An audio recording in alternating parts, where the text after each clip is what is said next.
Hello friend, welcome to grow wealth. आज हम यहाँ पे बात करने वाले हैं तत्व चिंतन के स्टॉक को लेके। यहाँ पे काफ़ी ज़्यादा डिमांड आ रहा था कि सर तत्व चिंतन का जो फाइनेंशियल है वो यहाँ पे डिस्कस करो आप। और तत्व चिंतन को लेके बहुत चिंता हो रही है लोगों को कि क्या होगा उस स्टॉक में। तो सारी चीज़ें यहाँ पे एक एक करके डिस्कस करेंगे। ये जो वीडियो बनाया जाता है ओनली फॉर एजुकेशनल पर्पज, ना कि कोई इन्वेस्टमेंट पर्पज। अगर कोई भी फ्रेश इन्वेस्टमेंट करना है तो अपने फाइनेंशियल एडवाइजर से कंसल्ट करने के बाद ही किसी स्टॉक में यहाँ पे आपको करना है। आ जाते हैं सबसे पहले तत्व चिंतन फार्मा केमिकल लिमिटेड। जब इसका आईपीओ आया था तो बहुत ज्यादा हाइप उड़ा था कि ये मतलब एपीआई पे काम करने वाला है और इसकी जो सेल्स है वो यहाँ पे फ्यूचर में काफी ज्यादा इम्प्रूव होने वाली हैं और बढ़ने वाली हैं। तो मार्केट ने इसको प्रीमियम बहुत ज्यादा दिया था। अभी भी देख सकते हैं 86 के प्राइस टू अर्निंग रेशियो पे कामकाज कर रहा है, जबकि दूसरे जो स्टॉक हैं 30-35 के प्राइस टू अर्निंग रेशियो पे यहाँ पे फार्मा सेक्टर के स्टॉक कामकाज करते हुए दिखाई पड़ रहे हैं। मार्केट कैप अगर आप देखोगे तत्व चिंतन का तो 2245 करोड़ के आसपास है और हाई इसका था इस साल का 1756 और लो जो था अभी 946 का लगाया था और उसी के आसपास यहाँ पे ये काम काज भी कर रहा है। बुक वैल्यू स्टॉक की बहुत ज्यादा नहीं है, 315 है। डिविडेंड यील्ड अगर आप देखोगे 0.21% अपने शेयर होल्डर को प्रोवाइड करता है। अपने कैपिटल पे और इक्विटी पे जो रिटर्न ये जनरेट करता है 7% और 5% क्या यहाँ पे जनरेट करता है। और बात करें फेस वैल्यू की तो फेस वैल्यू कंपनी की 10 है। कंपनी का जो मतलब इंडस्ट्री का जो प्राइस टू अर्निंग रेशियो है वो ऑलरेडी डिस्कस किया था मैंने कि 35 से 40 के आसपास रहेगा। तो यहाँ पे 39 इंडस्ट्री का प्राइस टू अर्निंग रेशियो है। कंपनी के ऊपर जो कर्जा है वो यहाँ पे कम है 14.3 करोड़ का। अब ये चीजें बेसिक डिटेल आपको ऊपर ही देखने को मिल जाती हैं, बट आपको अगर डेप्थ में एनालिसिस करना है कि क्या चल रहा है, क्योंकि यहाँ पे शेयर प्राइस एक तरफा फॉल हुआ है जब से कंपनी लिस्ट हुआ है। कंपनी ने लिस्टिंग प्राइस जो दिया था यहाँ पे 2100 के आसपास लिस्ट हुआ था, उसके बाद इसने हाई जो बनाया था 2950 के आसपास का यहाँ पे हाई बनाया था। उसके बाद कंटिन्यूअसली इस स्टॉक में फॉल देखने को मिला है और अभी भी नीचे की ओर ही ये स्टॉक जा रहा है। तो उसके जो रीजन है वो यहाँ पे देखते हैं। सबसे पहला जो रीजन है प्राइस टू अर्निंग रेशियो वो यहाँ पे है।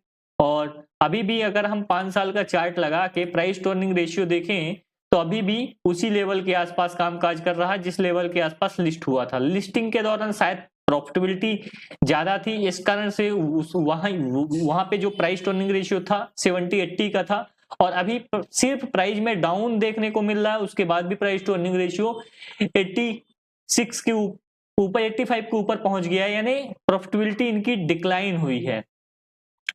एनालिसिस में आ जाते हैं। पीयर्स में अगर आप देखोगे, पीयर्स में सबसे नीचे की पोजीशन पे है पीडीलाइट इंडस्ट्री है, एसआरएफ है, लिंडे इंडिया है। बहुत सारे यहाँ पे पीयर्स में देखने को मिल जाएंगे। क्वार्टर के रिजल्ट की बात करें, मुद्दे की बात यहाँ पे होती है। जून 2021 से लेके अगर आप अभी तक का एनालाइज करो तो यहाँ पे इनकी जो सेल्स है वो बहुत ज्यादा इंक्रीज नहीं हुई है। जो 106 करोड़ जून 2021 में था, अभी जून 2024 में भी उसी के आसपास है, 105 करोड़ के आसपास। तो सेल्स में इंप्रूवमेंट नहीं हुआ। दूसरी बात कि जो ऑपरेटिंग प्रॉफिट है, ऑपरेटिंग प्रॉफिट भी उसी लेवल के आसपास बल्कि उससे कम हो गया है, मार्जिन कम हो गया। तो यहाँ पे इनका जो प्रॉफिटेबिलिटी है वो भी डाउन हो गया। जून 2021 में प्रॉफिटेबिलिटी 25.83 करोड़ थी और अभी यहाँ पे 12.61 करोड़ के आसपास है, जस्ट हाफ हो गया है। क्वार्टर ऑन क्वार्टर भी कंपेयर करो तो प्रॉफिटेबिलिटी डाउन हो गई है, ईयर ऑन ईयर भी कंपेयर करो तो प्रॉफिटेबिलिटी डाउन हो गई है। इस कारण से यहाँ पे जो स्टॉक प्राइस है उसमें कंटिन्यूअसली फॉल देखने को मिल रहा है। अदर इनकम की बात ही नहीं करते, अदर इनकम कुछ खास नहीं है। डिप्रिसिएशन और इंटरेस्ट ये देख सकते हो। इंटरेस्ट तो डेप्थ कम लिया है, कर्जा कम लिया है कंपनी ने, तो इंटरेस्ट कम पे करना पड़ेगा। बट डिप्रिसिएशन अगर आप देखोगे कंपनी का बढ़ रहा है 6.67%। हो गया है। यानी कंपनी अपने एक्सपांशन में काम कर रही है, प्राइस भले डाउन हो गए, आप प्रॉफिटेबिलिटी अभी टेम्परेरी बेसिस पे डाउन हो गया है, बट कंपनी का डिप्रिसिएशन बढ़ने का मतलब कि कंपनी यहाँ पे एक्सपांशन में लगी हुई है, यही से पता चल जाता है। और अंदर डेप्थ जाके जब हम बैलेंस शीट देखेंगे वहां पे पता चलेगा कि कैपिटल वर्क इन प्रोसेस में कंपनी ने कितना पैसा डाला था और कितना पैसा मतलब प्रोजेक्ट खत्म हो गया तो वो कैपिटल वर्क इन प्रोसेस से हट गया है पैसा। प्रॉफिट बिफोर टैक्स की बात करें तो यहाँ पे प्रॉफिट बिफोर टैक्स भी अगर आप देखोगे तो बहुत कम है, ये देख सकते हो। प्रॉफिट बिफोर टैक्स 6.8 करोड़ के आसपास है और प्रॉफिट आफ्टर टैक्स जो है नेट प्रॉफिट 5.21 करोड़ के आसपास है। तो मतलब लोवेस्ट पोजीशन, मतलब लास्ट 12 क्वार्टर अगर आप देखोगे तो एक बार यहाँ पे आया था सबसे कम प्रॉफिट 3.46 करोड़ का यहाँ पे आया था, और उसके बाद सेकंड लो जो है वो जून क्वार्टर का ही है। तो देख सकते हो प्रॉफिटेबिलिटी गिर रही है कंपनी की, सेल्स वही है बट प्रॉफिटेबिलिटी गिर रही है, क्योंकि यहाँ पे कंपनी एक्सपांड करेगी तो खर्चे बढ़ने हैं। तो खर्चे भी देख सकते हो, खर्चे बढ़े होंगे, ये देख सकते हो एक्सपेंसेस 92 करोड़ के आसपास पहुंच गया है।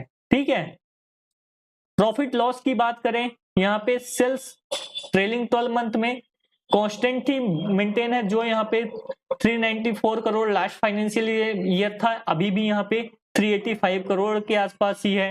नेट प्रॉफिटेबिलिटी देख सकते हो 30 करोड़ लास्ट फाइनेंशियल ईयर था, अभी भी यहाँ पे 26 करोड़ के आसपास है, और अभी सिर्फ अभी एक क्वार्टर ट्रेलिंग 12 मंथ में इस फाइनेंशियल ईयर का काउंट हुआ है, बाकी तो अभी आने वाले क्वार्टर जो है उसका भी काउंट होगा, तो और भी पॉसिबिलिटी है कि कम हो सकता है अगर सेल्स नहीं बढ़ी तो, वो चीज देख सकते हो। बैलेंस शीट में भी आते हैं, बैलेंस शीट अगर आप झांकना चाहो एक नजर तो रिजर्व यहाँ पे कंपनी का बढ़ गया है, रिजर्व यहाँ पे 493 करोड़ से 714 करोड़ हो गया है। बोरोइंग यहाँ पे कंपनी की कम हो गई है 170 करोड़ से, ये चीजें अच्छी हैं, जो पॉइंट अच्छे हैं वो हम बोलेंगे। 170 करोड़ से 14 करोड़ बोरोइंग हो गई है। कैपिटल वर्क इन प्रोसेस में कंपनी ने 231 करोड़ रुपए डाला था, जो कि यहाँ पे कन्वर्ट हो गया है मैक्सिमम पार्ट प्रोजेक्ट कंप्लीशन में, तो उसको कैपिटल वर्क इन प्रोसेस से हटा दिया गया है। अभी 77 करोड़ रुपए यहाँ पे कैपिटल वर्क इन प्रोसेस में है। अब ये फैक्टर इंपैक्ट डालेगा कंपनी के सेल्स पे, जब यहाँ पे कंपनी जो एक्सपांड कर रही है वो यूनिट भी चालू हो जाएगी तो कंपनी की जो सेल्स है वो यहाँ पे बढ़ जाएगी। जब सेल्स बढ़ेगी तो कंपनी का प्रॉफिटेबिलिटी बढ़ेगा, कंपनी का प्रॉफिटेबिलिटी बढ़ेगा तो स्टॉक प्राइस में एक्सचेंज चालू हो जाता है। ठीक है, तो ये चीजें आपको समझना है। तो लंबे टाइम के जो शेयर होल्ड मतलब जो होल्ड करते हैं स्टॉक, उनके लिए अपॉर्चुनिटी है ये चीजें। अगर आप देखोगे तो कैश फ्लो पॉजिटिव है, इन्वेस्टर इसके पास कितना माल पड़ा हुआ है, प्रमोटर अपना माल छोड़ ही नहीं रहा, 72% अपने पास स्टेक बनाए हुए हैं, और एफआईआई के पास स्टेक 3.3% हो गया है, जबकि पहले 4% 4.5% था। डीआई के पास स्टेक पहले 13-14% था, वो अभी घटा के 10.64% कर लिए हैं। पब्लिक का स्टेक कंटिन्यूअसली बढ़ता जा रहा, तो वो चीजें यहाँ पे क्लियर कट नजर आ रही हैं कि यहाँ पे पब्लिक को माल चपकाया जा रहा है। ठीक है, बट कंपनी आगे चल के ग्रोथ कर सकती है, पॉसिबिलिटी ये है, बट जिस प्राइस टू अर्निंग रेशियो पे ट्रेड कर रही है उस प्राइस टू अर्निंग रेशियो पे इंडस्ट्री ट्रेड नहीं हो रही है। आगे चल के ये भी इंडस्ट्री के प्राइस टू अर्निंग रेशियो के आसपास ही कामकाज करता हुआ नजर आएगा। अगर हम यहाँ पे बात करें, मार्केट कैप कितना है 2245 करोड़, और इनका साल का जो प्रॉफिट है हाईएस्ट वाला अगर हम माने 100 करोड़ के आसपास प्रॉफिट है। ठीक है, अगर यही प्रॉफिट आने लगता है, यही प्रॉफिट अगर आने लगता है कंपनी का एक्सपांशन के बाद, मान लो एक्सपांशन के बाद सेल्स हो जाती है 600 करोड़ के आसपास और प्रॉफिटेबिलिटी 100 करोड़ भी आती है, तो यहाँ पे जो price to earning ratio direct 20 के आसपास चला जाएगा। तो अभी भी जो अगर कंपनी प्रॉफिट पोस्ट करने लगती है तो price to earning ratio down हो जाएगा, कोई दिक्कत वाली बात नहीं है, बट कंपनी का जो सेल्स है वो बढ़ना चाहिए मेन। अगर कंपनी का सेल्स ही नहीं बढ़ा तो यहाँ पे प्राइस टू अर्निंग रेशियो और गिरता ही जाएगा, क्योंकि प्राइस गिरता ही जा रहा तो वो चीजें बढ़ती ही जाएंगी। सॉरी, वीडियो अच्छा लगा तो वीडियो को लाइक जरूर करें, चैनल पर नए बने चैनल को सब्सक्राइब करें, साथ ही जो बेल नोटिफिकेशन है उसको ऑन कर